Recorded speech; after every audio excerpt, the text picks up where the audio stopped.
네, 보통 주말과 휴일은 검사 건수가 줄어서 주 초반에는 400~500명대 정도로 확진자가 나오다가 이후 좀 늘어나는 게 그간의 패턴이었었는데요. 이번 주는 달랐습니다. 토요일, 일요일 하루 확진자 수가 700명대로 나와서 지금의 확산세를 보여줬는데요. 오늘도 700명 안팎으로 발표가 될 것으로 예상됩니다. 새로운 거리두기 체계를 시행하려던 계획이 수도권에서는 앞서 일주일 미뤄졌었고요. 이제 또 어떻게 할지 결정이 내일 나옵니다. 4명 모임, 10시 영업 제한은 아마 당분간 유지가 될 것으로 보입니다. 윤영탁 기자입니다. 강남역 번화가에 설치된 임시 선별진료소입니다. 어제부터 문을 열었습니다.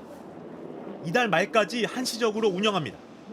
서울 25곳의 임시 선별진료소 외에 강남 2곳, 마포 1곳 등 젊은 층이 많이 찾는 4곳에 더 만들었습니다.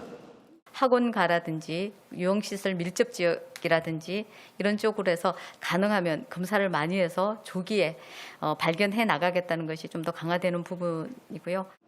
어제 신규 확진자는 711명입니다. 보통 검사량이 줄어드는 주말에 확진자도 감소하는 주말 효과도 사라졌습니다. 일요일 확진자 기준으론 올해 1월 이후 26주 만에 가장 많습니다. 증상이 약하고 활동 범위가 넓은 20, 30대에서 확산세가 무섭습니다. 최근 의심 환자 중 2.6%가 양성 판정을 받는 등 양성률이 평소보다 70% 급등했습니다. 감염 재생산 지수도 1.2로 확진자 규모는 더 커질 전망입니다. 방역 지표로 보면은 상당히 확산할 위험이 큰 상황이라고 보고 있는 상황입니다.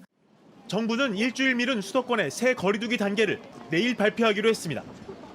당초 수도권엔 2단계를 적용하기로 했습니다. 6명까지 만날 수 있고 식당도 자정까지 열 수 있게 할 계획이었습니다. 그러나 수도권은 이미 새 거리두기 단계로도 3단계 격상 기준을 넘어섰습니다.